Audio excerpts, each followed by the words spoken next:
Okay, so we were doing investment planning in the previous class. So we did measurement of risk and return and introduction to investment planning हमने किया था. तो आज उसी topic को carry forward करेंगे. What is risk हमने किया था. Risk क्या होता है? It is the uncertainty associated with your returns, with the safety and security of your investment. Right. तो अब सोर्सेज ऑफ रिस्क क्या क्या होते हैं कि रिस्क के रीजंस बहुत सारे हो सकते हैं. वो स्मॉल लेवल पे भी हो सकते हैं, बिगर लेवल जो बोलते हैं ना, micro economic factors, macro economic factors, company specific factors. So all of these things come into picture when we talk about sources of risk. तो एक होता है मार्केट रिस्क. मार्केट रिस्क का मतलब है स्टॉक मार्केट की जो बात हो रही है. It arises due to variation in the returns as a result of changes in the market price of securities. Stock market में जितने भी स्टॉक प्राइजेस हैं हर कंपनी के शेयर्स के, they constantly keep going through changes. तो उन prices में changes की वजह से जो रिटर्न्स आ रहे हैं इन्वेस्टमेंट में, जो इन्वेस्टर्स ने अपना मनी इन्वेस्ट किया हुआ है किसी पर्टिकुलर स्टॉक में, and it's price is continuously changing, so the returns will also keep changing because जो रिटर्न्स है वो हम प्राइस से तो कैलकुलेट करते हैं. So investors may react favorably or adversely to different social, political, economic, and firm-specific events which the market prices of equity shares. अब क्या होता है, कोई भी मैक्रो इकोनॉमिक लेवल यानी कि लार्ज स्केल पे भी कोई प्रॉब्लम हो सकती है. मान लो इकोनॉमी की ही हालत अच्छी नहीं है, economy is going through a very bad phase, या फिर company is going through certain problems, so that is a firm specific event. जैसे अब क्या है, जुलाई टू सितंबर क्वार्टर की कंपनीज के रिजल्ट्स आएंगे जैसे, या आने भी लगे हैं कुछ कुछ कंपनीज के. So if their investors did not like how the company performed और the company got into various losses, तो इन्वेस्टर्स के रिएक्शन की बात हो रही है, that they will react favourably और adversely. What will happen this कि अगर इन्वेस्टर्स को अच्छा नहीं लगा, उसका स्टॉक प्राइस कब डाउन जाता है, जब इन्वेस्टर्स, बहुत सारे इन्वेस्टर्स सेल कर देते हैं अपनी उस कंपनी से शेयर्स. तो क्या हो रहा है, सप्लाई ज़्यादा हो गई मार्केट में, उसका जो प्राइस, डिमांड कम है तो प्राइस जो है जो डाउन हो जाता है, उस स्टॉक प्राइस गिर जाता है उसका. That is market risk. ऐसे ही company political factors, if the countries there is political instability in a country, और कोई भी इकोनॉमिक रीजन हो सकता है. फॉर एग्जाम्पल यूरोप में यूरोपियन यूनियन है और यूके ने ब्रेक्सिट हुआ, right. UK decided to exit out of the European Union countries. तो उसकी वजह से उनकी स्टॉक मार्केट्स पे भी बहुत नेगेटिव इम्पैक्ट आया था because people did not like it. So that is how what you mean by reaction of the investors. Favourably मतलब उनको कुछ अच्छा लग रहा है, उनको स्टॉक मार्केट में प्रॉस्पेक्ट्स दिख रहे हैं, then they start buying shares of different companies as investing in them और simply buying and selling for profits. And if they do not, उनका नेगेटिव पर्सपेक्टिव है तो एडवर्स रिएक्शन आता है, मतलब दे स्टार्ट सेलिंग ऑफ. तो क्या होता है, प्राइसेस गिरने लगते हैं. That is when it is said कि स्टॉक मार्केट बहुत डाउन चली गई, there is a crash happened in the stock market. So that happens to any, that can be due to social, political, economic and firm specific events which affect the market prices. Second होता है liquidity risk. हमने पढ़ा था liquidity क्या है कि you can easily convert your investment into cash in a short amount of time without any loss. तो इसके सर्टेन इंस्ट्रूमेंट्स होते हैं जहाँ पे आप, वो यूजुअली होती है गवर्नमेंट की ट्रेडिंग, ट्रेजरी सिक्योरिटीज होती हैं, सर्टिफिकेट ऑफ डिपॉजिट्स होते हैं, जहाँ पे money market instruments, money market आपने फाइनेंशियल मैनेजमेंट में पढ़ा होगा, तो they are more liquid. Debt instruments जो होते हैं दे आर लेस लिक्विड, क्योंकि क्या है, डेट में एक फिक्स्ड पीरियड ऑफ टाइम के लिए आपने कोई लोन किसी को दिया है या फिर आपने कोई बॉन्ड्स खरीदे हैं, so you cannot sell it beforehand, so they have very low liquidity. As a result, investors face difficulty in trading the debt instruments because if anybody needs money urgently, वो अपनी डेट इंस्ट्रूमेंट्स में से liquidate नहीं कर पाएंगे because वहाँ पे तो कॉन्ट्रैक्ट हो गया, 5 साल का है, 10 साल का है, कितने भी ईयर्स का बॉन्ड्स हो सकते हैं. So in that case they will face a crunch of money in an emergency, so they face difficulty in debt instruments. However, liquidity risk is not a major concern for a investor who plans to hold the security until maturity. जिस person ने पहले से अपना एक financial planning की है properly, they have decided to invest their money into it for a fixed amount of time, जो company ने जितने टाइम के लिए बॉन्ड्स इशू किए हैं या गवर्नमेंट ने इशू किए हैं, तो they have already planned their investments, so they will not face much problems to hold it until the maturity of that debt. The third is inflation risk. During periods of high inflation, it may happen that inflation increases at a rate much faster than the return on the investment. अब क्या हो रहा है, जैसे these days it is said that India में जो है inflation बहुत ज़्यादा बढ़ गया, prices are going very high. तो अब क्या हो रहा है कि मान लीजिए आपने अपना एक डिपॉजिट बैंक में किया हुआ है जिसमें आपको फॉर एग्जांपल मिल रहा है 5% रिटर्न एनुअली. पता चला इकोनॉमी में इन्फ्लेशन का रेट है करेंटली 7%. तो आप तो 2% के लॉस में ही हो, आपको प्रॉफिट थोड़ी ना हो रहा है, आपको रिटर्न तो मिल रही है 5% की और आपका जो इन्फ्लेशन है कंट्री में वो है 7%. So in this case, what is happening is, in this case, inflation erodes the purchasing power of the investors, leading to negative returns. Purchasing power कैसे कम होती है? A person was earning 100 rupees in a day, ठीक है? अब पहले क्या करते थे वो 40 रुपीज का खाना खाते थे, 20 रुपीज उनके ट्रांसपोर्ट में लग जाते थे और मान लो 30 रुपीज वो सेव करते थे, ठीक है? अब उनकी सैलरी नेक्स्ट डे भी 100 रुपीज थी, लेकिन नेक्स्ट डे क्या हुआ, उनका खाने में 50 रुपीज खर्च हो गए, ट्रांसपोर्ट में 20 रुपीज खर्च हो गए. तो उनका क्या हुआ, पहले 60 रुपीज खर्चा था, 40 + 20 अब 50 + 30 हो गया. आई होप मैंने राइट फिगर्स बोली आपको. 40 और 20 पहले उनका खर्चा था 100 में से, अब खर्चा हो गया 50 और 30. खर्चा बढ़ गया ड्यू टू इन्फ्लेशन कि प्राइसेस आया है, पेट्रोल का प्राइस ज़्यादा है, उसकी वजह से खाने की ट्रांसपोर्टेशन कॉस्ट बढ़ गई है, तो खाने के प्राइसेस भी बढ़ गए हैं. So that is why we are saying that right now the economy is facing inflation. इतना % inflation है इकोनॉमी में अभी currently, और आपको मान लो रिटर्न तो 5% ही मिल रहा है, इन्फ्लेशन 7% है, तो आपकी जो इन्वेस्टमेंट में से जो रिटर्न होगी वो तो नेगेटिव हो गई. तो इसे कहते हैं eroding of purchasing power. Purchasing power जो उस पर्सन की थी वो कम हो गई. उसी 100 रुपए में से उसको पहले वो 40 रुपीज की सेविंग कर रहे थे, तो 40 रुपीज के वो गुड्स खरीद सकते थे अपने लिए या सेव कर सकते थे, है ना? लेकिन अब उनके पास 30 रुपीज ही बच रहे हैं. So that is how his purchasing power has reduced after all his expenses. So that is inflation risk. Next is reinvestment risk. If the prevailing interest rates fall, investors may have to reinvest their interest payments at the new lower interest rates. जैसे if you are reading newspapers, you would know कि जो banks के interest rates हैं अभी बहुत कम है. मान लो 2 साल पहले अगर बैंक फिक्स डिपॉजिट पे 6% चलो 7% दे रहे थे for example, today they are giving 4%. Interest rates कम हो गए. तो मान लो किसी ने 2 साल पहले एक एफडी की थी, 4% उसको 6% उसको रिटर्न मिलना था उस पर 2 साल बाद. अब उन्होंने सोचा चलो एफडी उनकी मैच्योर हो गई, ही इज थिंकिंग चलो let me reinvest this money, मैं दोबारा से इसकी एफडी कर देता हूँ. Now what is happening is अब तो बैंक दे रहे हैं 4%, तो जो इंटरेस्ट रेट उनको जो इंटरेस्ट मिला था उन्हें, जो पहले उन्हें 6% मिला था, वो एक्स्ट्रा इंटरेस्ट के जो पैसे हैं वो भी तो वो कम पे 4% पे इन्वेस्ट हो रहे हैं. तो ये रीइन्वेस्टमेंट रिस्क हो गया. Prevailing interest rates have fallen down. So what is happening is जो पुराने इंटरेस्ट मिले थे, interest payments now which are being reinvested, they are being reinvested at a lower rate because bank is offering a lower rate. That can, I'm giving you one example of a bank that can happen in case of any security. Okay. The next is credit risk. Credit risk में क्या होता है? There is a risk that borrower may not pay the interest or principal amount on time. Bonds which carry high risk of default trade a higher rate. Credit risk है, कोई भी lender है वो face करेगा. Bank हो सकता है, किसी भी security का issuer हो सकता है. What is it?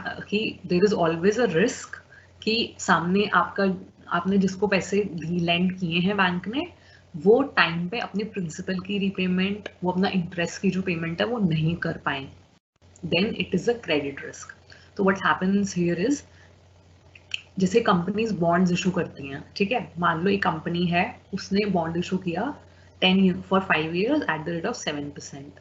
Okay, but after 5 years it turns out company is not in a position to, या तो during those 5 years company regularly interest तो पे करना था ना.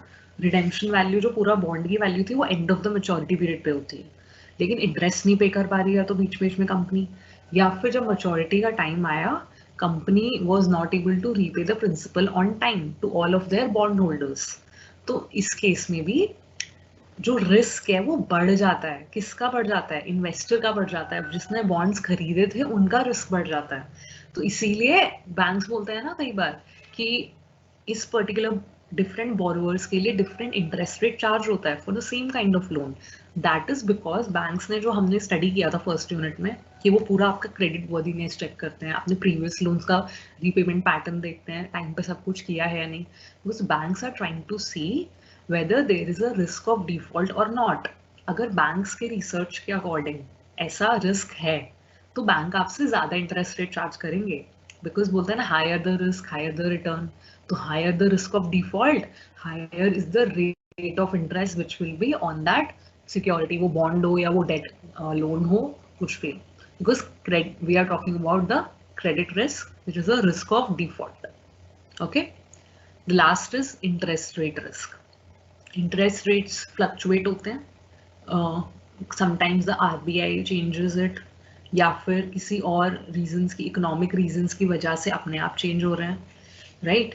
Then what happens is as a result the bond prices fluctuate, because जो interest rate है और जो बॉन्ड प्राइस है उनके बीच में एक रिलेशनशिप है कि interest rate risk is measured by the percentage change in value of a bond in response to a given interest change.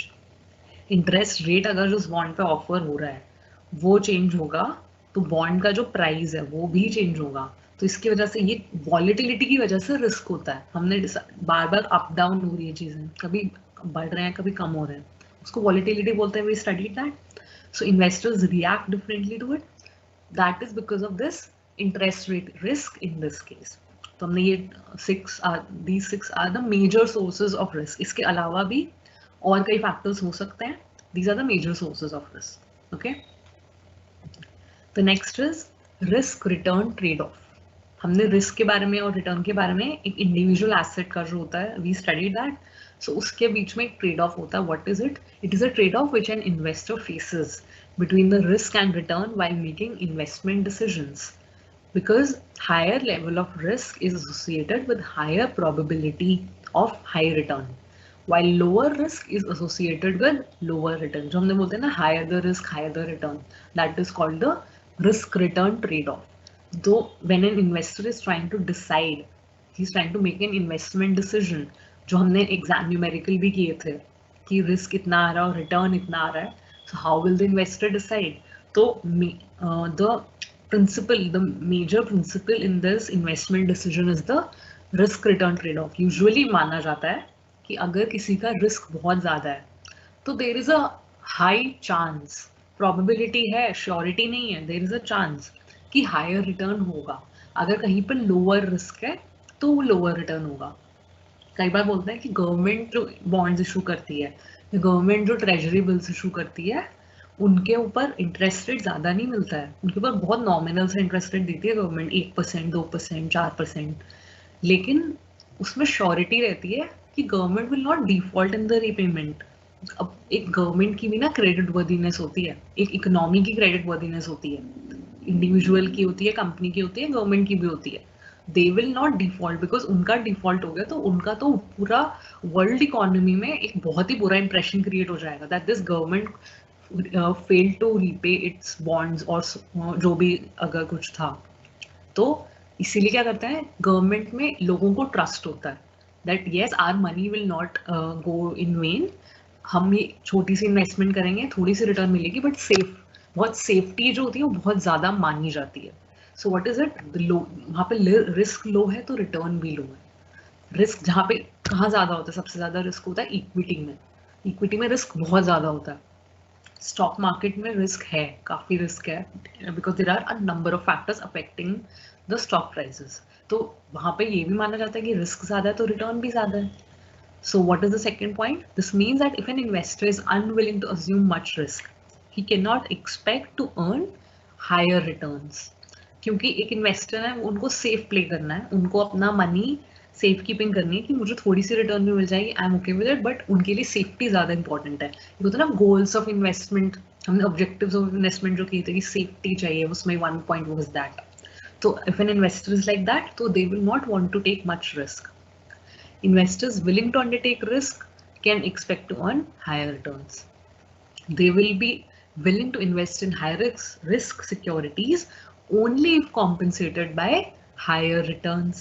क्योंकि a person, इसीलिए बोला जाता है कि जब आप किसी स्टॉक में इन्वेस्ट कर रहे हैं you study their past 1 year, past 5 years, past 6 months, past 3 months में उनकी स्टॉक प्राइसेस कैसे रहे हैं, have they fallen down, have they gone up, क्या उन्होंने कोई डिविडेंड रीपेमेंट किया है, और किया है तो कितना परसेंट किया है, कितने परसेंट उनके प्राइसेस अप या डाउन हुए हैं.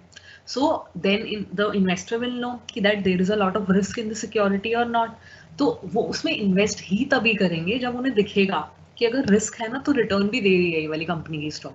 So then they will accordingly they will be willing to invest in higher risk securities only if compensated by higher returns. This is why the government securities which are risk free provide very low returns as compared to equity shares and bonds. सबसे ज़्यादा अब देखो एक try to see this figure. यहाँ पे देखो x axis पे हम risk देख रहे हैं from low to high and y axis पे we are seeing the expected return from low to high. तो अब इस ट्रेजेक्टरी को देखो, जैसे जैसे the graph is moving up, सबसे नीचे क्या लिखा है, ट्रेजरी बिल्स. ट्रेजरी बिल्स होते हैं the short term securities issued by the central bank और द गवर्नमेंट. देखो रिस्क कम है इसमें तो रिटर्न भी कम है. Moving to the bonds, bonds में थोड़ा सा रिस्क बढ़ा, रिटर्न भी थोड़ा सा बढ़ा. More risk, debentures are more risky than bonds, so the return has also increased a little bit. Then preferred shares, जो प्रेफरेंस शेयर्स होते हैं, आई होप प्रेफरेंस शेयर्स और इक्विटी शेयर्स को कॉमन शेयर्स भी कहा जाता है. प्रेफरेंस शेयर्स और इक्विटी शेयर्स में I hope you know the difference कि प्रेफरेंस शेयर्स में एक प्रेफरेंस डिविडेंड मिलता है, एक वोटिंग स्पेशल वोटिंग राइट्स मिलती हैं शेयर होल्डर को, ठीक है. इक्विटी शेयर्स में उससे भी ज्यादा रिस्क है, तो देखो रिटर्न भी उससे ज्यादा है. हाईएस्ट रिस्क होता है डेरिवेटिव्स में, जो आपके futures, stock futures, options, forwards, contracts, ये सब होते हैं जो, ठीक है, दीज आर डेरिवेटिव्स. तो उनमें रिस्क सबसे ज्यादा होता है, लेकिन you can see the expected return बोल रहे हैं, गारंटी कुछ नहीं है, श्योरिटी नहीं है, बट जनरली हिस्टोरिकली ऐसा देखा गया है that as the risk keeps increasing the returns also tend to increase.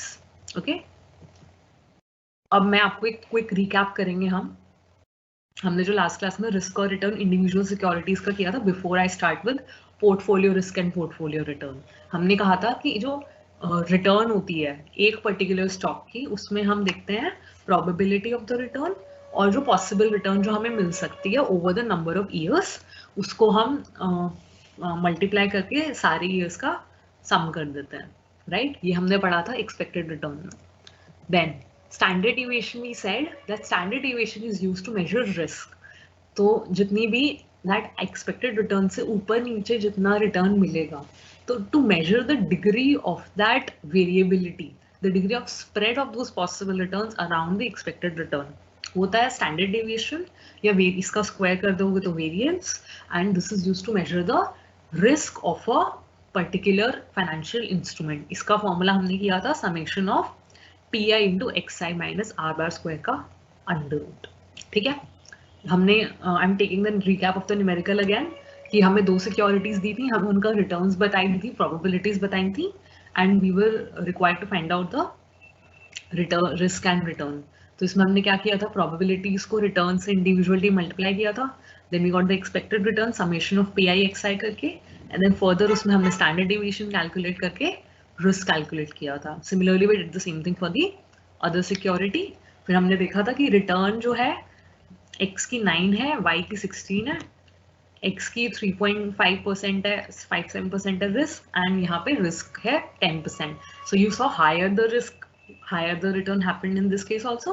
Then how we decided to invest in this was on the basis of coefficient of variation, कि जो standard deviation है उसको return से multiply कर देंगे, जो average return है, expected return है, and then जहाँ जो value जिसकी कम आएगी उसको हम choose करेंगे investment के लिए. ये था हमारा individual case में, ठीक है. Now we will talk about portfolios from here. Portfolios, मैंने आपने पूछा था कि पोर्टफोलियो होता क्या है. I told you portfolios are combinations of securities. हमने यहाँ पे बात की एक एक सिक्योरिटी की, इंडिविजुअली दोनों में से एक कौन सी लेनी है. What if I was already holding X as well as Y in my portfolio. Portfolio में क्या कर रहे हैं, थोड़ी सी इक्विटी ले रहे हैं, थोड़े से स्टॉक्स ले रहे हैं, थोड़ा सा गोल्ड ले लिया, थोड़ी सी करेंसी ले ली, या फिर स्टॉक्स भी अलग अलग कंपनीज के ले लिए. It's not just one company. सबके returns अलग अलग हैं. That makes up altogether one portfolio. Portfolio aims at diversification of risk. which involves spreading and minimization of the risk. क्योंकि रिस्क हमें कम से कम रखना है. Obviously we want good returns, but we want good returns given the minimal risk possible. तो इसीलिए we diversify our investment, we diversify our risk. हमें एक ही तरह का रिस्क नहीं लेना है. We do not want the risk of only one kind, that if something goes wrong with that security, entire investment of that investor will vanish. सब उनका value, he will lose a major value अगर सारा risk वो एक ही stock में उठा लेंगे तो. So that is why investors hold well diversified portfolios instead of investing their entire wealth in a single or few assets. It deals with the determination of future return and the risk of the portfolios. Portfolio का अब जैसे हमने individual security का expected risk और expected return निकाला, we'll find out the expected risk and return of the entire portfolio. Because हमें क्या करना है, अपना रिस्क डाइवर्सिफाई करना है. हमें देखना है कि एक पर अगर हम ये पोर्टफोलियो लेते हैं तो कितना रिटर्न आएगा, कितना रिस्क होगा. So we can decide that instead of investing the whole money into just one or very few assets, the investor will diversify into various combination of investment opportunities. That is what portfolio analysis is. Okay, portfolio return करेंगे.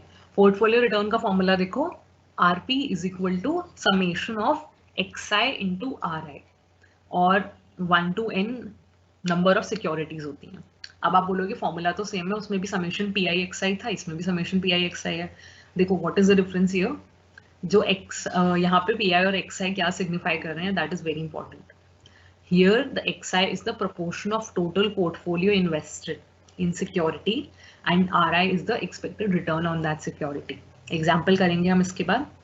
वहाँ पे क्या थी, probabilities थी कि इतना 10% chance है 4%, 30% chance है कि 7% मिलेगा, तो you doing 0.1 into 4%, 0.4 into 7% and so on.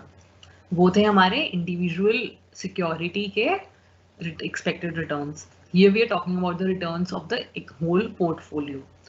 So the return from each security multiplied by the proportion invested. यानी कि मान लो एक पर्सन के पास 100 रुपीज थे, उन्होंने 50 रुपीज कहीं पे डालने हैं, 40 रुपीज कहीं डालने और 10 रुपीज कहीं डालने हैं. ठीक है, 5:4:1 उनका रेशियो हो गया. एंड रिटर्न्स आर से एक जगह पे 10% मिलेगा, एक जगह पे 5% मिलेगा, एक जगह पे 2% मिलेगा. तो जहाँ पे 50% मनी डाला है उसका एप्लीकेबल रेट, जहाँ 40% मनी डाला है उसका एप्लीकेबल रेट, और जहाँ पे बाकी 10% मनी डाला है उसका एप्लीकेबल रेट प्रोडक्ट करके सम करते हैं तो आती है portfolio return. Okay, now example देखो. An investor holds 2 equity shares of companies X and Y in equal proportions. अब उन्होंने बता दिया है कि इक्वल, कि 50% अगर 100 रुपीज थे तो 50 रुपीज के X के शेयर्स नहीं है और 50 रुपीज का Y के शेयर्स नहीं है. And the returns are expected to be 24% and 19% respectively. कि कंपनी X के शेयर्स का एक्सपेक्टेड रिटर्न बता दिया 24 और कंपनी Y के शेयर्स का एक्सपेक्टेड रिटर्न है 19. How much is the return on this portfolio? Okay, question होना चाहिए था एक्सपेक्टेड रिटर्न. ठीक है, so the formula will be ERP is equal to summation of PI/XI. Now 24% है फर्स्ट का, उसका 0.5 करें क्योंकि प्रोबेबिलिटी नहीं है, ये वेट्स हैं. वेट्स होते हैं ना कि इतना 100 the sum of the weights will be 1.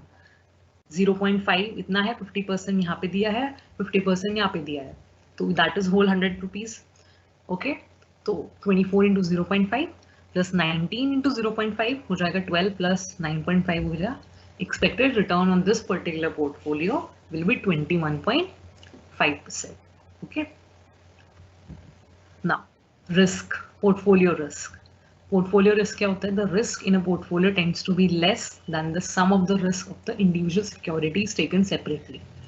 क्या करते हैं कि पोर्टफोलियो हम चूज ही इस तरह से करेंगे कि हमारा जो टोटल रिस्क है वो कम होना चाहिए. किससे कम होना चाहिए?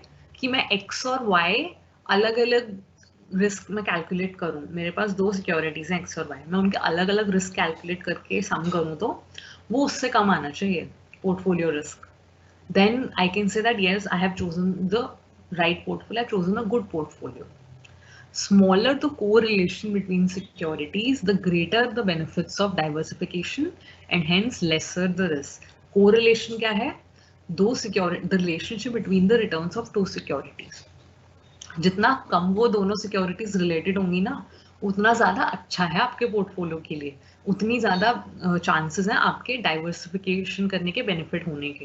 बिकॉज क्या होगा, मान लो आपने एक फार्मास्यूटिकल सेक्टर की 2 कंपनीज के ही स्टॉक्स खरीद लिए, ठीक है, so there is a good chance कि फार्मास्यूटिकल सेक्टर के लिए मान लो गवर्नमेंट ने कोई नया कुछ अनाउंसमेंट कर दिया which was not in favour of the companies and their prices fail.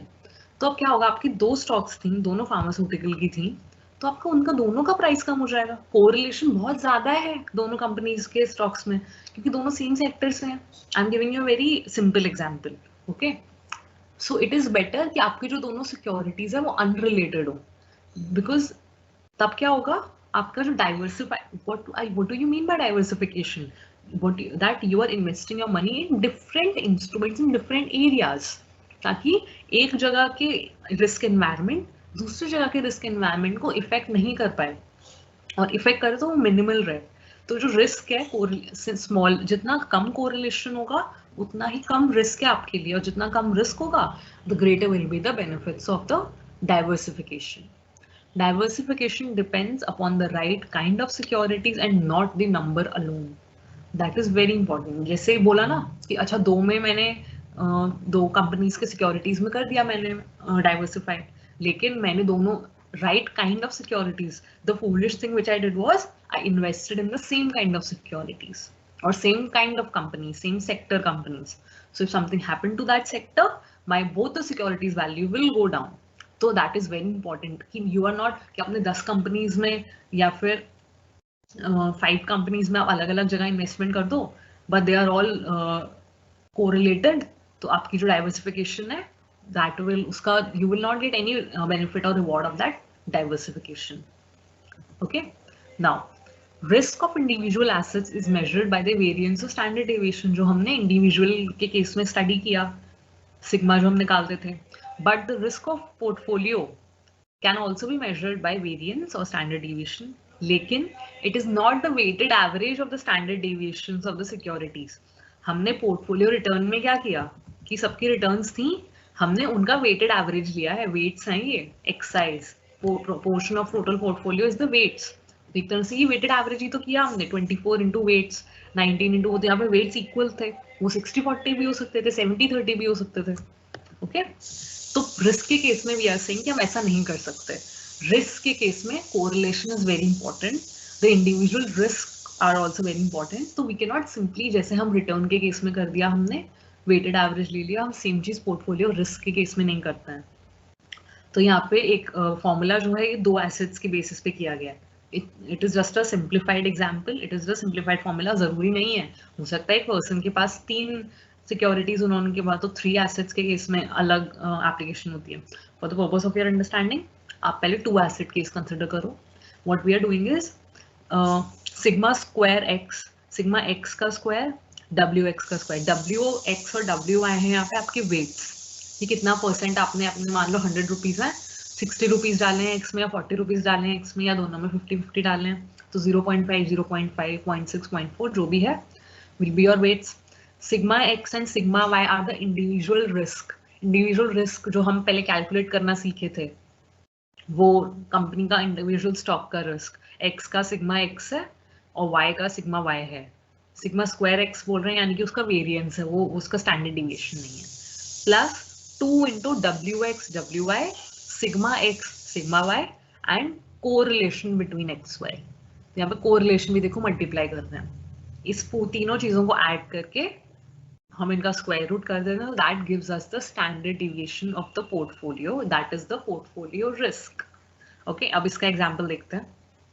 An investor holds 2 equity shares x and y in equal proportions with the following risk and return characteristics. अब देखो question में उन्होंने आपको x और y 2 companies हैं, equal proportion, that is you should focus on that कि वो equal proportion है, कितना प्रोपोर्शन है, वेट्स आपके इक्वल बता दिए उन्होंने, दैट विल 0.5 and 0.5। ERX है 24, Y का है 19, सिग्मा एक्स है 28% एंड सिग्मा वाई है 23%. The returns of these securities have a positive correlation of 0.6. Positive correlation है, negative correlation है, ये भी बहुत important है. Okay? You are required to calculate the portfolio return and portfolio risk. क्या करेंगे? The portfolio return is ERP is equal to 24 ERX into WX plus ERY into WY, तो 24 into 0.5 plus 19 into 0.5, जो मैंने आपको previous example में बताया था. Answer is 21.5.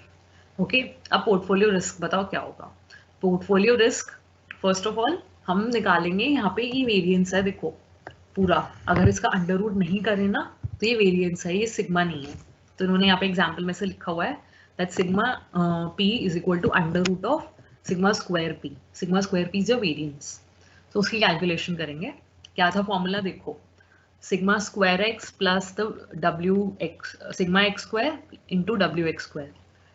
28 sigma x है 28%, 28 का स्क्वायर मल्टीप्लाइड बाय 0.5 वेट्स का स्क्वायर कर रहे हैं प्लस जो y सिक्योरिटी है उसका सिग्मा कितना है 23% क्वेश्चन में, 23% 23 का square multiplied by 0.5 wy. Okay, plus 2 into wx wy sigma X sigma Y and correlation, इन सबको मल्टीप्लाई करना है. wx है 0.5, wy है 0.5, सिग्मा x है 28, सिग्मा y है 23. कोरिलेशन हमें क्वेश्चन में बोला है पॉजिटिव 0.6, तो मल्टीप्लाइड बाय 0.6. तीनों को मल्टीप्लाई करा आपस में तो 196 प्लस 132.25 प्लस 193 आ गया. तीनों को ऐड करके 521.45. ये है आपका वेरिएंस. पोर्टफोलियो का आपका रिस्क का वेरिएंस के टर्म्स में आया है 521.45. इसका अंडर रूट कर देंगे तो आ जाएगा portfolio risk that is sigma P. इसका स्क्वायर रूट लिया दैट बिकम्स 22.84%. ओके ओके, तो first I do before doing the next question I take up your doubt still here.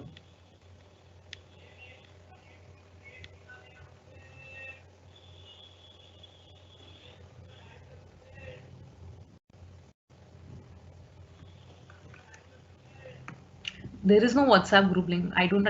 Liquidity risk, देखो liquidity risk क्या होता है.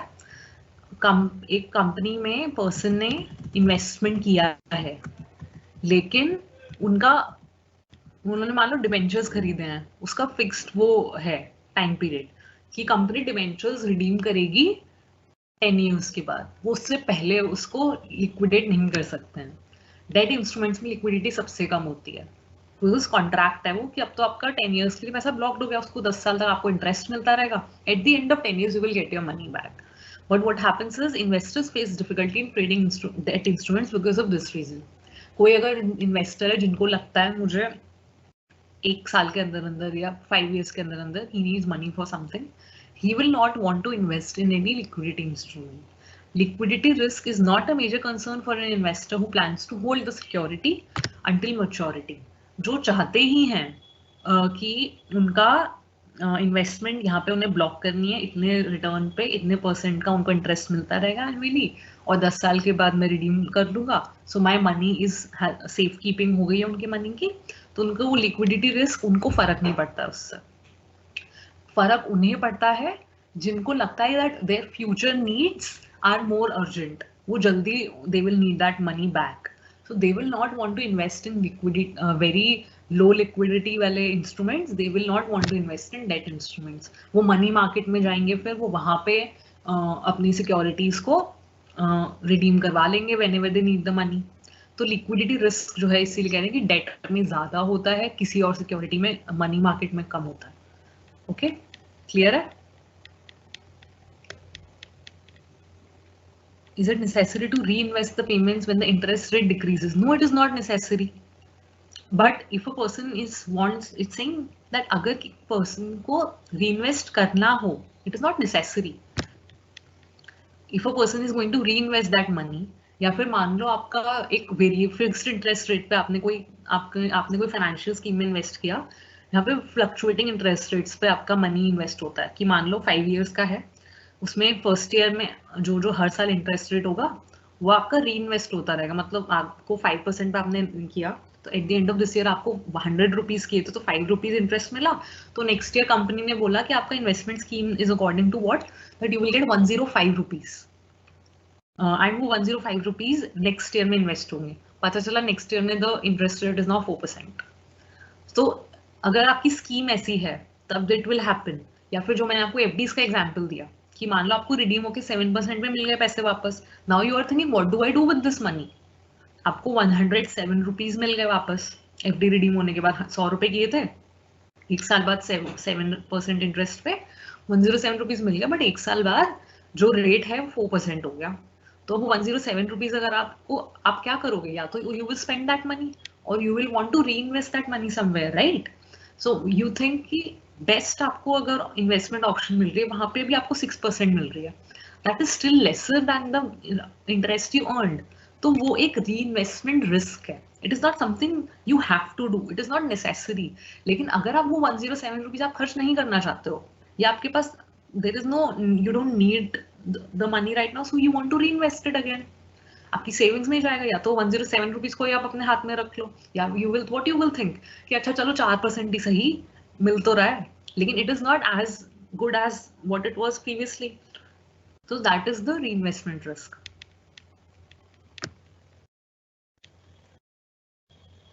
There is no PDF. आपको जो PPTs में शेयर करती हूँ क्लासेस में, यू कैन, आई थिंक इनकी रिकॉर्डिंग्स आपके पास मिल जाती हैं आफ्टर सम टाइम, तो या तो आप वो करते रहो या अपनी बुक्स यूज करो। There is no group. Book we are on the second unit right now, and you keep asking me the same questions about books. Please refer your syllabus. There are a few. There is a list of books. You can refer any one of them. Most of you are, I think, referring the Introduction to Financial Planning. There is one by Madhu Sinha. There is one by IABF. आपका वो जो study material है उसे भी use कर लो, PPT है वो भी यूज कर लो। Okay, is it a theory subject और practical? It is both. Policy करवाने से पहले क्यों कहते हैं read all the documents before investing? Because once you have invested your money and you did not realize कि वो मनी कहाँ जा रहा है, उस पर कितना रिटर्न मिलेगा, you did not read the policy document, you do not know what you are going to earn on it. So does that make you a good investor? Does that make you, जो आपने financial planning के बारे में जितना कुछ पढ़ा, does that make you a good financial planner? Portfolio के first equation में 0.5 कैसे आया? पोर्टफोलियो रिटर्न के? The same question Sagar is also asking. देखो क्वेश्चन में, ओके, पोर्टफोलियो रिस्क का मैं न्यूमेरिकल दोबारा बता ही देती हूँ। Why did you multiply with 0.5? A lot of you have this query. Okay. So what is happening is आपका पोर्टफोलियो में स्पेसिफाई किया है क्वेश्चन में, holds 2 equity shares in equal proportions, 24% और 19%। दो कंपनी, मेरे पास 100 रुपए थे, मैंने इक्वल प्रोपोर्शंस में एक्स को 50 रुपीज इन्वेस्ट किया है, वाई में 50 रुपीज इन्वेस्ट किया है। एक्स में एक्सपेक्टेड रिटर्न है 24%, वाई में एक्सपेक्टेड रिटर्न है 19%। तो 50 रुपीज मेरे 24% पे गए हैं और 50 रुपीज मेरे 19% पे गए हैं। इक्वल प्रोपोर्शंस बोला गया है। If they said that it has been invested in the proportion of 7:3, तब हम 0.7 और 0.3 से मल्टीप्लाई करेंगे। ठीक है, यहाँ पे बोला है इक्वल प्रोपोर्शंस, इसीलिए हम ने वन जो प्रोपोर्शंस हैं, वेट्स होते हैं ना, आपने वेटेड एवरेज किया होगा। जो नेक्स्ट क्वेश्चन भी है, यहाँ पे भी देखो इक्वल प्रोपोर्शंस बोला है। एक वेटेड एवरेज होता है आपका एक तरह से एक्सपेक्टेड रिटर्न, जो पोर्टफोलियो रिटर्न होता है, it is like the weighted average कि व्हाट इज हैपनिंग इज कि अच्छा 100 रुपीज में से 50 रुपए यहाँ है और 50 रुपए यहाँ है। वो ऐसा भी हो सकता था कि 60 रुपीज यहाँ है और 40 रुपीज यहाँ है, then they will say 6:4, okay, या 4:6। प्रपोर्शन जो है वेट्स हैं आपके कि टोटल यू हैव 100 रुपीज या 10 रुपीज, उसमें से 5 रुपए यहाँ है और 5 रुपए यहाँ है, या 7 रुपए यहाँ है और 3 रुपए यहाँ है। वो एक आपका प्रपोर्शन है। वेटेड एवरेज वेट्स बोल रहे हैं इसको कि 1:1 है या 7:3 है। These are weights. जो वेट्स का भी सम होगा आपका सारे पोर्टफोलियो का, वो भी हमेशा 1 होना चाहिए कि मैक्सिमम 100 रुपए थे ना मेरे पास करने के लिए। This is like proportion we are seeing. तो 0.5 एंड 0.5 वो है। रिस्क की कैलकुलेशन में दोबारा बता देती हूँ कि देखो आपका रिस्क का फॉर्मूला है the first securities square of their उनका variance multiplied the square of their weights, sigma square x into wx का square, ठीक है, ये है आपका first security. Sigma square Y into W Y square, ये आपका सेकंड सिक्योरिटी. उतना इसका रिस्क और वेट है उसका कि कितना प्रोपोर्शन में उसमें इन्वेस्टमेंट है. अगर 7:3 होता तो हम 0.3 या 3/10 से मल्टीप्लाई करते. यहाँ पे बोला है इक्वल प्रोपोर्शन, इसीलिए 0.5 से कर दिया या 1.1/2 कर दिया. ठीक है, तो ये वेट्स वहां से आ रहे हैं. Plus 2 into W X W Y sigma X sigma Y into correlation between x and y. wx wy हमारे फिर से वेट्स इक्वल प्रोपोर्शन बोला है क्वेश्चन में, तो 0.5 into 0.5 into sigma x into sigma y. यहाँ पे स्क्वायर नहीं है, यहाँ पे सिग्मा है सिर्फ, तो 28 इंटू 23. और पॉजिटिव कोरिलेशन देखेंगे कि जो कंपनी x है और जो कंपनी y है उन दोनों के बीच में क्या कोरिलेशन है और कितना है. 0.6 है कोरिलेशन और पॉजिटिव है, यानी कि एक का अगर स्टॉक बढ़ता है तो देखा जाता है कि दूसरे का भी बढ़ता है. That is positive, it is going in the same direction. एक का कम होता है तो दूसरे का भी कम हो जाता है. ठीक है, तो दैट इज प्लस 0.6 बोला. अगर बोलते हैं नेगेटिव कोरिलेशन है तो हम माइनस 0.6 से मल्टीप्लाई करते हैं. सिंपली फिर हमने अरिथमेटिक कैलकुलेशन की है, उसका अंडर रूट किया है, तो पोर्टफोलियो रिस्क आ गया 22.84%.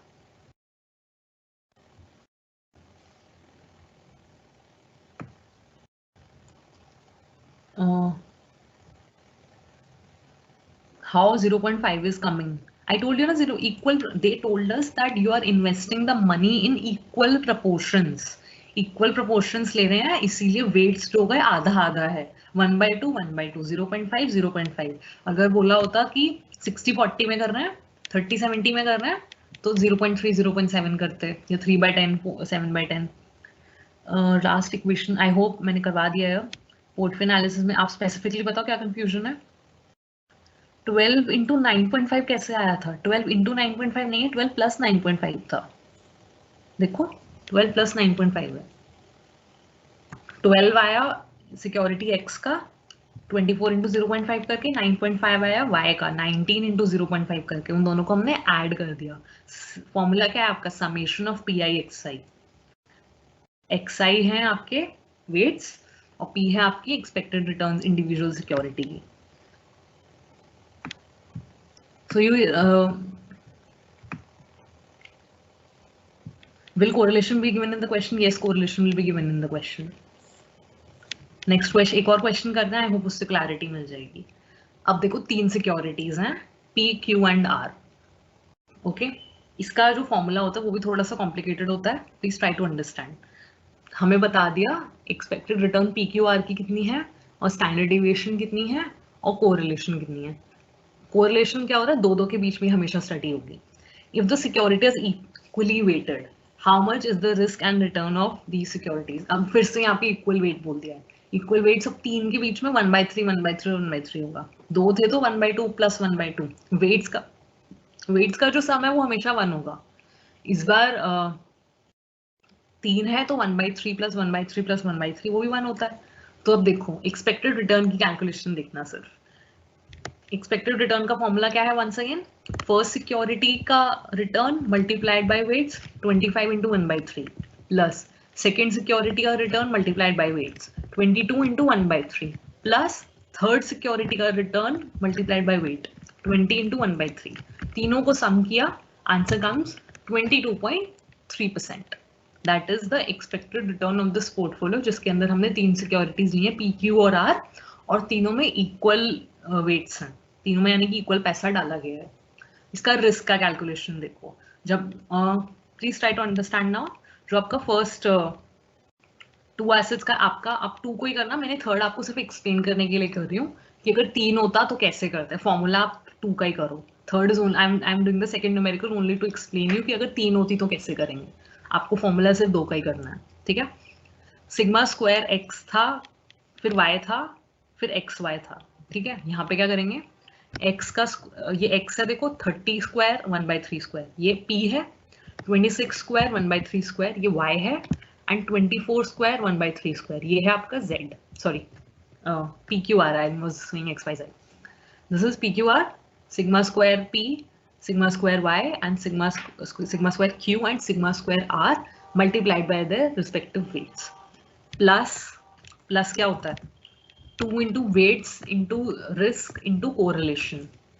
कोरिलेशन हमें क्वेश्चन में गिवन होगा P और Q के बीच में कितना है -0.5। तो अब देखो पहले हमने P और Q का रेफर द सेकेंड लाइन जो सिग्मा स्क्वायर P की है +2 इंटू 1/3 इंटू 1/3 इंटू -0.5 ये है P और Q का कोरिलेशन।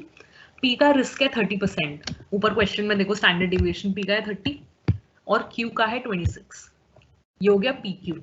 नेक्स्ट लाइन है QR की 2 इंटू 1/3 क्योंकि देखो वेट्स चेंज नहीं हुआ है, वेट्स हमने बोला इक्वल वेट है 1/3 मल्टीप्लाइड बाय 0.4 0.4 कहाँ से आया QR का कोरिलेशन है 0.4 और Q और R के रिस्पेक्टिव स्टैंडर्ड डिविएशंस। Q का देखो क्वेश्चन में स्टैंडर्ड डिविएशन है 26, R का स्टैंडर्ड डिविएशन है 24 प्लस तीसरा 2 इंटू 1/3 0.6 क्या है P और R का कोरिलेशन क्वेश्चन में से लिया हमने। देन P का स्टैंडर्ड डिविएशन है 30%, R का स्टैंडर्ड डिविएशन है 24%। चार कैलकुलेशंस हुई हैं देखो, चार कॉल ये रोज आ रही हैं, चार कैलकुलेशंस 100 + 75 + 64 - 86 एंड देन ये 55 85 86 55 एंड 96 ये आपकी तीन रोज की कैलकुलेशन। सबका प्लस एंड माइनस करके आया 303.91। This is your variance of the portfolio. इसका अंडर रूट किया तो आ गया standard deviation 17%, 17.43%। This is only for your understanding. I'm only trying to I was giving you an example. आपको formula जो है you do not need to know the formula of the, देखो mean easy है, expected return easy है, weighted average से multiply करना होता है। रिस्क के लिए आपको उसमें जाने की जरूरत नहीं है, आप you only need to know the for two. Mr. Z has selected two securities A and B for his portfolio. The following information is given. या फिर I should take your doubts for the second example first.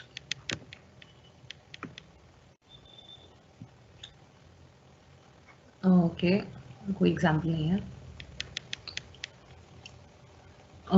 There are two securities A and B. If he invested 40% of his fund in A and 60% in B, find the return of the portfolio. अभी second line को भूल जाओ. हम हर बार बोल रहे थे ना equal proportions में इन्वेस्टेड है, देखो इस क्वेश्चन में बोला है कि 40% of his fund in A and 60% in B. तो वेट्स है हमारे 40 और 60, 50-50 नहीं है इस बार हमारे weights. I will discuss the risk, let me discuss the returns first. A की एक्सपेक्टेड रिटर्न है 10 और बी की है 15, तो रिटर्न ऑन द पोर्टफोलियो कितना हो गया 0.4। 40% था तो उसको 0.4 लिख दिया। ए का था 10% प्लस 60% था मल्टीप्लाइड बाय बी का 15%। 0.4 इंटू 10 हो गया 4, 0.6 इंटू 15 हो गया 9, 4 + 9 इज 13%। तो ये आ गई आपकी रिटर्न ऑन दिस पोर्टफोलियो। अब सेकंड पार्ट क्या था क्वेश्चन का, find the minimum and maximum risk. I am doing this question also only for your understanding. Minimum and maximum risk का क्या मतलब होता है, risk is maximum when the coefficient of correlation R is equal to 1। ये एक principal है कि अगर कोरिलेशन कोएफिशिएंट +1 है मतलब कि जो अब रिस्क है जो आपका हाईएस्ट है, ठीक है। तो क्या करेंगे, यू कैन सी हमें इस बार क्वेश्चन में कोरिलेशन अलग से दिया नहीं है, लेकिन उन्होंने बताया है कि मैक्सिमम और मिनिमम रिस्क पे निकालना है। मैक्सिमम और मिनिमम रिस्क का प्रिंसिपल होता है कि मिनिमम रिस्क पे आर जो है आपका कोरिलेशन है वो -1 होता है और मैक्सिमम रिस्क पे आपका आर होता है +1। तो जब दोनों सिनेरियोज में हमारे दो स्टैंडर्ड डिविएशन निकलेंगे, यहाँ पे एक निकलेगा when the risk is maximum, क्या करेंगे sigma square x into W X का स्क्वायर 5%, उसका कितना है रिस्क, ए का 5% है बी का 7% है।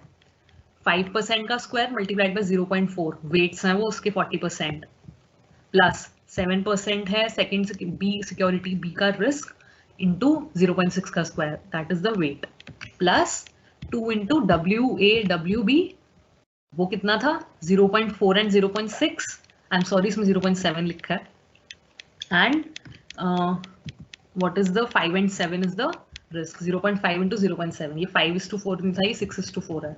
ओके, मल्टीप्लाइड बाय +1 से मल्टीप्लाई क्यों किया है, मैक्सिमम रिस्क के केस में बोल रहे हैं। तो ये कैलकुलेशन किया द आंसर अंडर रूट लिया, उसका आंसर कम्स 6.2%. ओके, मिनिमम होता तो क्या करते, 5 into 4, 5% सिक्योरिटी ए का रिस्क, 4% सिक्योर उसका वेट, 7% सिक्योरिटी बी का रिस्क, 6% उसका वेट, सॉरी 60%, प्लस वेट्स थे 4 and 6. once again this is a, I think इस बुक में एरर था, ये प्रिंटिंग एरर, तो 5 और 4 नहीं है, 6 और 4 है, multiplied by 5% risk of A and 7% risk of B. Minimum risk बोला है, द प्रिंसिपल इज दैट वहां जब मिनिमम रिस्क होता है तो जो दोनों सिक्योरिटीज के बीच में कोरिलेशन होता है -1, तो मल्टीप्लाइड बाय -1 कर दिया, कैलकुलेशन की, दिस इज द वेरिएंस, इसका अंडर रूट करेंगे तो स्टैंडर्ड डिविएशन आएगा, that comes out to be 2.2%. Okay, doubts है?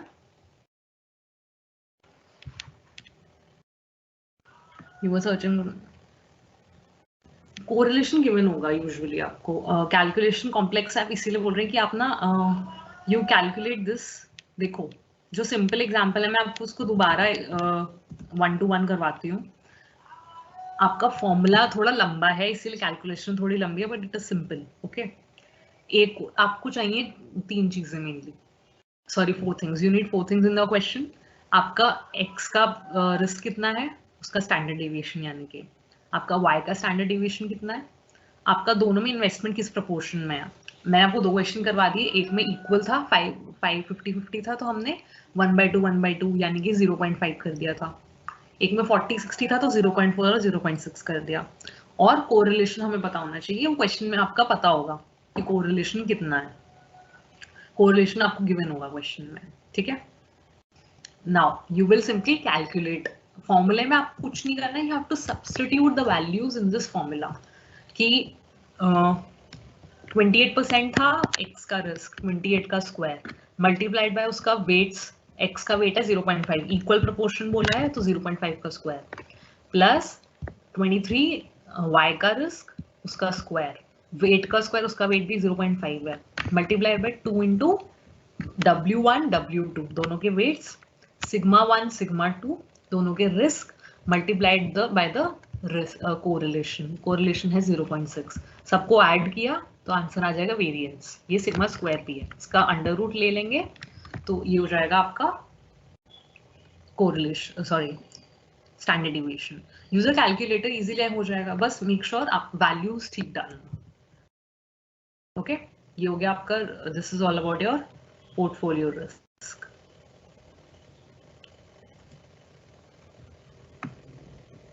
सिंगल एसेट रेशियो के लिए मैम अलग फॉर्मूला होगा. Single asset ratio that is what we did in the last class, इसीलिए मैंने आपको रिवाइज करवाया था. Why did I put this here, ये सिंगल एसेट ही तो है, सिक्योरिटी एक्स है, उसका रिटर्न निकाला था, उसमें प्रोबेबिलिटी, सिंगल एसेट की जब रिटर्न कैलकुलेट होगी अलग अलग उसमें प्रोबेबिलिटीज के बेसिस पे हो रही थी. ठीक है, आपको देखो जो आपका ये क्वेश्चन है पोर्टफोलियो का, यहाँ पे स्ट्रेट अप आपको एक्स की जो एक्सपेक्टेड रिटर्न है गिवन है 24, यहाँ पे आपने एक्स की रिटर्न निकाल रहे हैं, देखो आप 9.2 आपने कैलकुलेट हो रही है, तो सिंगल एसेट का फॉर्मूला ही तो है समेशन पी आई एक्स आई.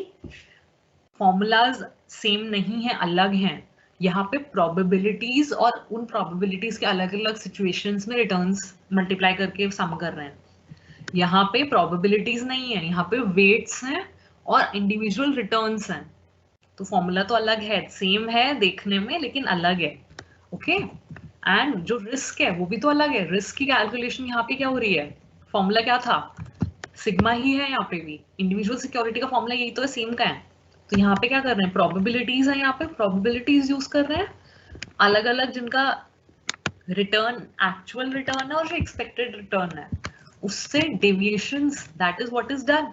कि मीन आया 9.2, रिटर्न है 4, तो 4 माइनस 9.2 का स्क्वायर वो डेविएशंस होती है ना, ये तो आपने स्टैटिस्टिक्स में पढ़ा होगा, फॉर्मूला होता है स्टैंडर्ड डेविएशन का नॉर्मली निकालने के लिए. इसका स्क्वायर कर रहे हैं, फिर इनको प्रोबेबिलिटी से मल्टीप्लाई करके सम कर रहे हैं तो आपकी एक्सपेक्टेड इसकी रिस्क आ रही है, स्टैंडर्ड डेविएशन आ रही है, तो फॉर्मूलाज तो अलग हैं. We have already done, this is the formula for individual assets return and risk.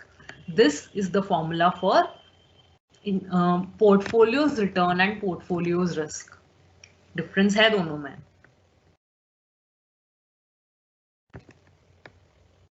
Any other doubt? हाँ, आपको खुद से प्रैक्टिस करना पड़ेगा, तभी you will be able to understand better.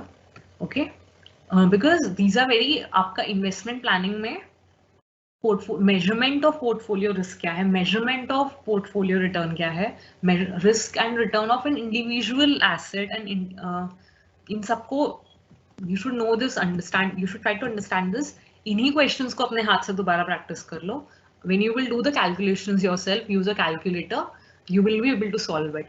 You are basically required कि arithmetic calculation, you are basically required to substitute the correct values. कि जैसे weights में आपको यहाँ पे confusion हुआ इस question में, उन्होंने equal proportion बोला था, मतलब weights जो है वो equal हैं। अगर उन्होंने next question में यहाँ पे बोला था 40% in A and 60% in B, तो हमने 40-60 weights लगा दिए थे। So this is how we will operate. Okay? Confusion, there should not be any confusion. Definition पढ़ो जो हमने definition की। Portfolio return क्या है? Expected return of the individual assets multiplied by their proportion of total portfolio invested. जो weights हैं, इसको इसके लिए weighted average, आपने simple average और weighted average statistics में भी पढ़ा होगा ना, तो ये weighted average है जो आपका portfolio return है। RP is equal to summation of PI XI, ठीक है? जो आपका पोर्टफोलियो का रिस्क है, हमने कहा ना कि standard deviation in case of an individual asset, वो भी स्टैंडर्ड रिस्क होता है, और standard deviation of the portfolio वो भी रिस्क ही होता है। लेकिन ऊपर हमने क्या बोला, portfolio standard deviation is not the weighted average of the standard deviations. जैसे हमने रिटर्न्स के केस में सिंपली वेट्स क्या थे, वरना हम ये ना कर देते कि अच्छा 28 और 23 को भी इंटू 0.5 कर देते तो पोर्टफोलियो रिस्क भी आ जाता जैसे पोर्टफोलियो रिटर्न आया था। But no, that is not how, that is not the case with portfolio risk. Portfolio risk के केस में डाइवर्सिफिकेशन आप कर रहे हो, वहां पे कोरिलेशन एक आ रहा है, and risk diversification is only, वो रिटर्न्स कहाँ से हो रही हैं effect, they are getting affected by the risk, तो you can not simply multiply the risk by their weights for portfolio risk. Portfolio की स्टैंडर्ड डेविएशन कैलकुलेट होगी by the specific formula कि इसमें कोरिलेशन कंसिडर हो रहा है, इसमें weights consider हो रहे हैं, और squares and under roots calculation ये फॉर्मूला है, स्टैंडर्ड स्टैटिस्टिक्स का आपका फॉर्मूला है। Using this you are calculating your standard deviation of a two asset portfolio, यानी कि एक्स और वाई दो कंपनीज में आपने किया है। इसको बहुत सिंपल ऐसे समझ लो कि मान लो 24% मेरे को बैंक से रिटर्न मिल रहा है, ये 19% मुझे, मैंने गोल्ड खरीद लिया था उससे रिटर्न मिल रहा है, ये 24% मुझे एक कंपनी, मैंने किसी भी स्टॉक का नाम, PNG का स्टॉक है, प्रॉक्टर एंड गैम्बल, उसका स्टॉक ले लिया, एंड 19% मैंने पंजाब नेशनल बैंक का ले लिया, ठीक है? तो उसमें मेरे मेरे पास 100 रुपीज थे, 50 रुपीज मैंने PNG के स्टॉक खरीद लिया, 50 रुपीज का मैंने पंजाब नेशनल बैंक का। I don't know what are their actual stock prices, I am just giving you a hypothetical example. Okay, तो अब उस केस में क्या किया है हमने, उनके वेट्स जो थे, weights is basically the proportion of your investment, the proportion of your whole fund. If you have 10,000 rupees, if you are saying equal proportion है, you are dividing 5,000 and 5,000. if you are saying 40% मैंने stocks में किया है, 60% के bonds खरीदे हैं, यानी कि 4,000 के आपने equity shares खरीदे हैं किसी कंपनी के, and 6,000 के आपने bonds खरीदे हैं किसी कंपनी के। ओके, तो वो आपका होता है, that is called diversification of your portfolio। ये हम diversification of portfolio next class में भी पढ़ेंगे।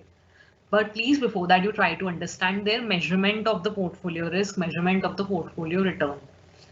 Theoretically, I hope theoretically तो आप समझ गए हो ना कि individually assets की जो risk होती है, जो return होती है, वो उनकी probabilities के ऊपर based होती है। Expected rate of return is the average rate of return determined by the sum of the product of possible rate of return and their probabilities. Individual asset की जो return है, it is on the basis of the probability.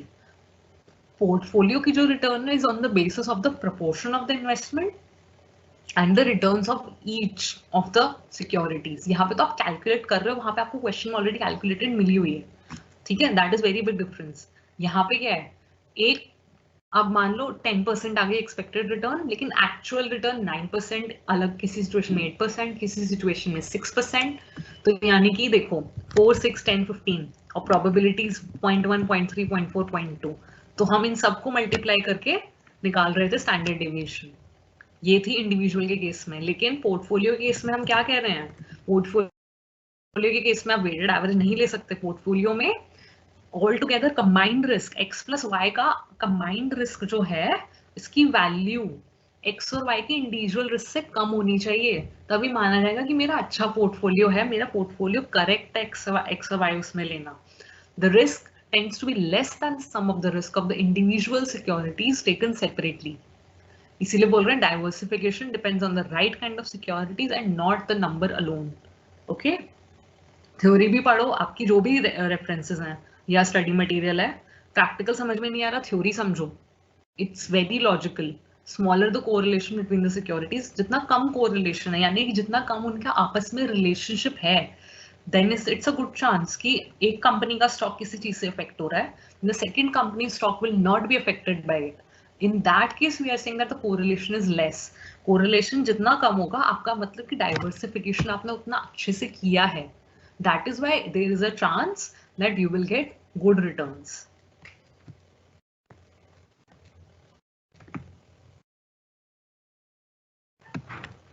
Calculator में आपको practice करनी पड़ेगी, आएंगी values, ये सारी वैल्यूज कैलकुलेटर से की हैं, don't worry about it. Practice देख लो, जिस भी बुक में आपको रेफरेंस बुक्स में देख लो इफ देयर आर न्यूमेरिकल्स और नॉट, और I have taken these numericals from different books, so you can practice these numericals only, you can refer the recordings back, screenshot ले लो क्वेश्चंस का and you do practice them yourself, ठीक है? So you will be able to understand them better in that case, and we will continue with this topic in the next class as well, so we can take up the doubts once again.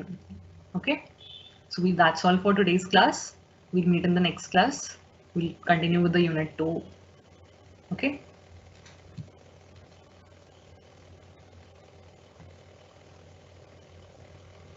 thank you.